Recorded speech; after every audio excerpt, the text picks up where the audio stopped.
You ever open your energy bill and just get that shock? That moment where you're staring at it thinking, wait, why did the price suddenly jump so much? It really feels kind of random sometimes, doesn't it? But it's not. There's actually a fascinating global story behind those numbers, a story that connects your home to things happening thousands of miles away.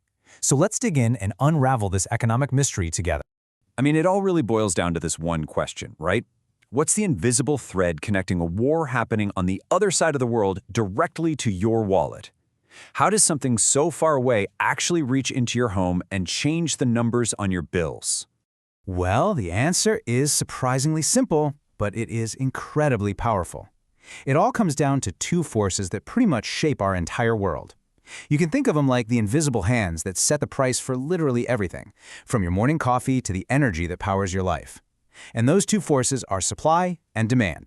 So, to really get what happened to our energy bills, we first need to understand this market balancing act. So let's do a quick breakdown of the basic rules of supply and demand. It's super straightforward. Okay, first up, demand. Now, this isn't just about what people want. In economics, demand is all about what we, the consumers, are both willing and able to buy at a specific price. So, you might want a brand new electric car, but the real question is, are you willing and able to go out and buy it right now at today's price? See, that's demand in a nutshell. And on the other side of that scale, you've got supply.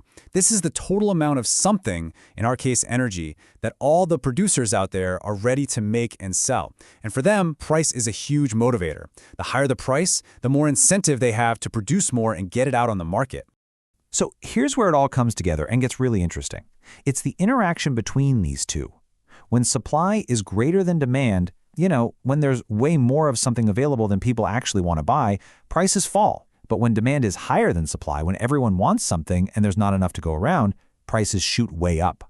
It's like this constant economic tug of war. All right, theory time is over. Now that we've got the basics down, let's see how this all played out in the real world with that recent squeeze on the global energy market. So, the story really kicks off with a massive shock to the entire system. The conflict between Russia and Ukraine caused a major disruption to the global supply of oil and natural gas. All of a sudden, a huge pipeline of the world's energy was essentially choked off. This made energy way more scarce, and the supply side of our scale just got a whole lot lighter.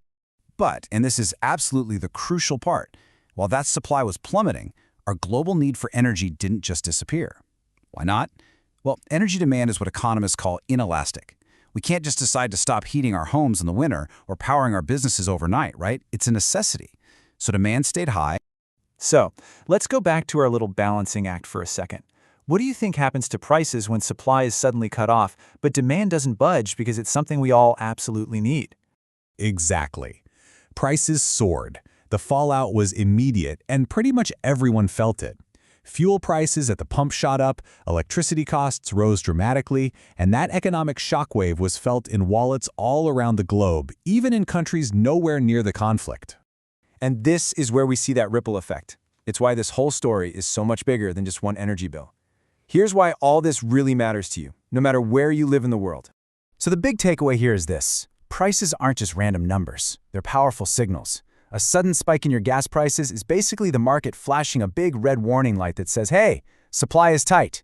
It's a signal for us, the consumers, to maybe conserve a little, and it's a signal for producers to innovate and find new energy sources. It all comes down to this one simple but really profound truth. International events can influence everyday economic life. It's just a stark reminder that in our modern world, we are all connected. An event on one side of the planet can literally change the economic reality for everyone everywhere.